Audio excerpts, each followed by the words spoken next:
ఈ 3 ఎన్నికలు కూడా ఒకేసారి వరుసగా 1 ఇయర్ లోపల జరిగిపోవాలి. జరిగిపోతే మిగతా 4 ఏళ్ళు ప్రశాంతంగా దేశవ్యాప్తంగా పనిచేసుకోవచ్చు. మళ్ళీ ఇంకా 5 ఏళ్లలో ఇంక ఎన్నికలు ఏమీ ఉండవు. ఒకసారి జరిగిపోతే ఇంకా 5 ఏళ్ళ ఎన్నికలు జరగవు అనేది ఉంది. ఇది 1967 నుంచి కూడా చర్చ ఉంది. యాక్చువల్గా మన రాజ్యాంగాన్ని రాసిన వాళ్ళెవరికి ఈ ఐడియా లేదు. జమిలి ఎన్నికలు అంటే 1 నేషన్ 1 ఎలక్షన్ అనేది బీజేపీ రూల్. ప్రతిదీ 1 నేషన్ 1 ట్యాక్స్ ఇట్లా అన్నిటికీ 1 నేషన్ 1 ఇది అనేది వాళ్ళు పెడుతున్నారు. అంటే దీనివల్ల బీజేపీ లాభము ఏమని చెప్తుంది, అసలు బీజేపీ రహస్య ఎజెండా ఏంటి, దీంట్లో సీక్రెట్ ఎజెండా. ఎప్పుడైనా నేను చాలాసార్లు చెప్తుంటాను, రాజ్యం తానేమనుకుంటుందో చెప్పదు, తానేమనుకోవాలని ప్రజలు అనుకోవాలో చెప్తుంది అని బాలగోపాల్ అనేవాడు. అంటే వాళ్ళు చెప్పేదే అసలు విషయం కాదు. వాళ్ళకి రహస్య ఎజెండా కూడా ఉంది బీజేపీ వాళ్ళకి. సో ఈ జమిలి ఎన్నికలు జరపాలంటే ముందు ఈ పద్ధతి చెప్తాను. జరపాలంటే ఏమేమి చేయాలి? మన రాజ్యాంగం ఒప్పుకుంటుందా? ఒప్పుకోదు. ఒకే ఎన్నికలు జరగడానికి ఒప్పుకోదు. అందుకని ఈ జమిలి ఎన్నికలు జరపాలంటే 15 రాజ్యాంగ సవరణలు అవసరం అని చెప్తున్నారు. 15 అవసరం, 1, 2 కాదు, 15 రాజ్యాంగ సవరణలు చేయాల. ఇందులో లోక్సభ ఎన్నికలకి, రాష్ట్రాల ఎన్నికలకి పెద్దగా బీజేపీకి ఇబ్బంది లేదు. ఎందుకంటే సగం స్టేట్స్ ఒప్పుకుంటే చాలు, అక్కడ కూడా తమకున్న మెజార్టీ సరిపోతుంది. కానీ ఈ పంచాయతీ లోకల్ బాడీ ఎన్నికలకి మాత్రం కొంత ఇబ్బందులు ఉన్నాయి. కొత్త ఆర్టికల్ను కూడా ప్రవేశపెట్టాలి.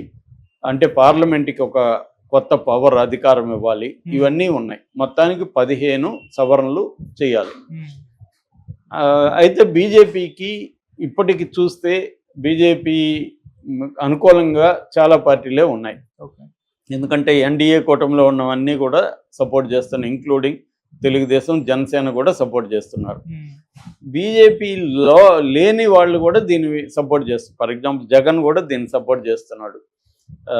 సో ఇలాగా బీజేపీకి అనుకూలంగానే ఉంది ఈ బిల్లు పాస్ అవ్వడానికి. అయితే ఇది ఎలా సాధ్యం?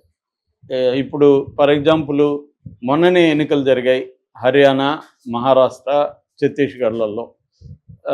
ఇది 5 ఏళ్ళు లేకనే మనకు అంతకుముందేమో 1 ఇయర్ బ్యాక్ ఇక్కడ జరిగింది, 6 నెలలు బ్యాక్ ఇక్కడ జరిగింది. నెక్స్ట్ ఇయర్ బీహార్లో జరుగుతుంది, ఉత్తరప్రదేశ్లో జరుగుతుంది, నెక్స్ట్ ఢిల్లీలో జరుగుతుంది, వెస్ట్ బెంగాల్లో జరుగుతుంది, తమిళనాడులో జరుగుతుంది, కర్ణాటకలో జరుగుతాయి. ఇవన్నీ అంటే 2005, 6, 7 జరగబోతున్నాయి. ఇప్పుడు నువ్వు 2007లోనో 8లోనో జమిలి ఎన్నికలు పెట్టావనుకో, అంతకుముందు 1 ఇయర్కి ముందే జరిగినాయి ఈ రాష్ట్రాల్లో, 2 ఇయర్స్కి ముందే జరిగాయి. 5 ఏళ్ళు కాకముందే వీటినన్నింటినీ డిజాల్వ్ చేసేసి చేయాలి. అప్పుడు ఇబ్బంది కదా.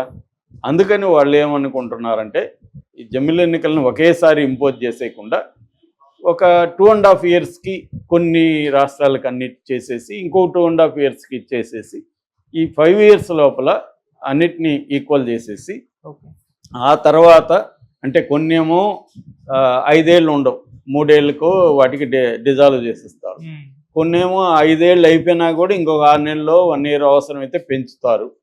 అలాగా అంటే 1 ఇయర్కే ఎన్నికలు పెడతారు, లేదా 2 ఇయర్స్ ఉంటే 2 ఇయర్స్కే ఎన్నికలు పెడతారు.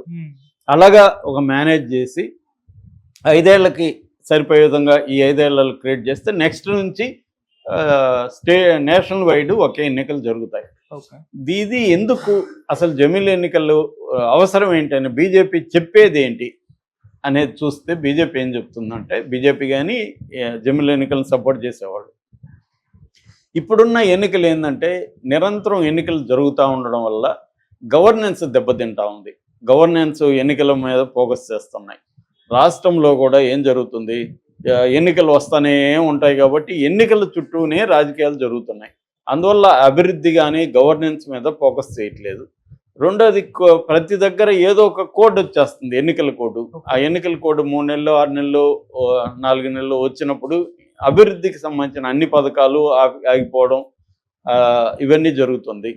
అట్లాగే మొత్తం హోల్ బ్యూరోక్రసీ అంతా ఎన్నికల్లో నిమగ్నం అయిపోయి ఉంటుంది.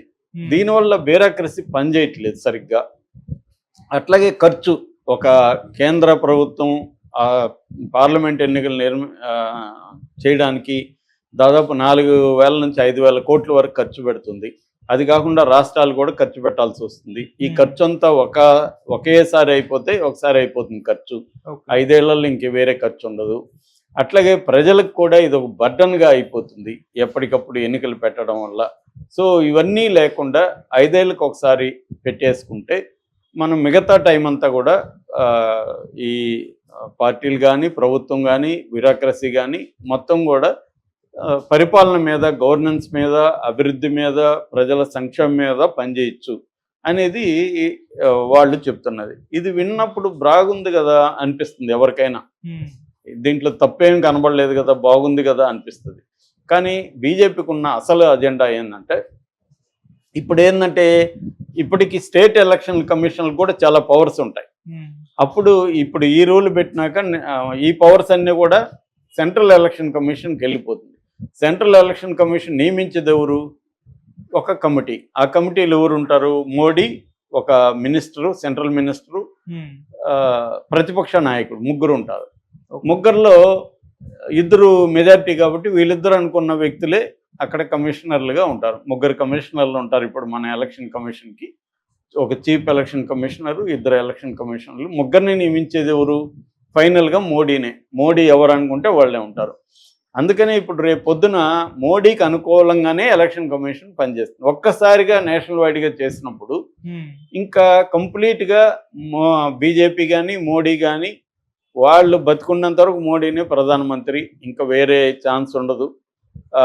తర్వాత రాష్ట్రాలకి పవర్స్ తగ్గిపోతాయి ఓవరాల్గా.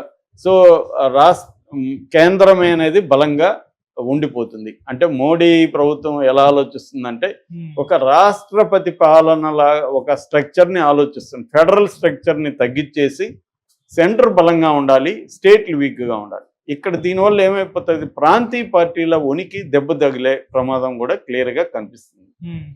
ఇది బీజేపీకి ఉండే రహస్య అజెండా. అంటే లాంగ్ టర్మ్లో వాళ్ళు ఏంటంటే అన్నీ కూడా ఇప్పుడు కొన్ని ల్యాండు, ఎడ్యుకేషను ఇలాగ చాలా ఏంటంటే స్టేటు జాబితాలో ఉంటాయి, కొన్నేమో మిక్స్డ్ దీంట్లో ఉంటాయి, కొన్నిటికి కేంద్ర ప్రభుత్వం, స్టేట్ ప్రభుత్వం ఉంటాయి. వీటన్నిటినీ లాగేసుకుంటుంది. మెల్లమెల్లగా స్టేట్లకు అధికారాలు లేకుండా రీజనల్ పార్టీలని ధ్వంసం చేసి తనే బతకాలి, సింగిల్ పార్టీ లాగా బతకాలి, మొత్తం కూడా రాష్ట్రపతి లాగా మోడీ చేతిలోనే కేంద్రీకృతం కావాలి అధికారం అనే ప్లాన్ ఎప్పటి నుంచో బీజేపీకి రహస్య అజెండా ఉంది. దానికోసం ఇది తీసుకొస్తుంది. మిగతావన్నీ చెప్పేవన్నీ లాజికల్గా విన్నప్పుడు బాగానే ఉంటాయి, కానీ ప్రాక్టీస్లో అవన్నీ కూడా ఫైనల్గా ఫెడరల్ స్ట్రక్చర్ని ధ్వంసం చేసేయడం. తర్వాత ఇంకొక ప్రమాదం కూడా ఉంది. ఎన్నికలు వల్లనే అంతో ఎంతో మేలు జరుగుతుంది ప్రజలకి. ఈ రాజకీయ పార్టీ లేకపోతే ఎన్నికలు కూడా ఎన్నికలు లేకపోతే ప్రజలకు కూడా వీళ్ళు ఏ పథకాలు అందివ్వరు. లాస్ట్లో చూసుకుందాం, లేమరుద్దాంలే అనుకుంటారు తప్ప కనీసం ఎన్నికలు ఎప్పటికప్పుడు వస్తున్నాయి కాబట్టి కొంత అక్కడ మేలు జరిగే విధంగా ప్రవర్తిస్తున్నారు. రేపొద్దున ట్యాక్సులు పెంచేస్తారు, అన్ని ప్రజల మీద భారాలు కూడా విపరీతంగా పెరిగిపోతాయి. ఎందుకంటే కేంద్రం ఒకటే నిర్ణయం తీసుకుంది, దానికి వ్యతిరేకత ఉండదు. ఎప్పుడైనా ప్రజాస్వామ్యంలో ప్రజల తరఫున పోరాడే పక్షాలు చాలా స్ట్రాంగ్గా ఉండాలి, ప్రతిపక్షం స్ట్రాంగ్గా ఉండాలి. లేకపోతే ఒకరు నియంతలాగా మారిపోతారు. ఇప్పుడు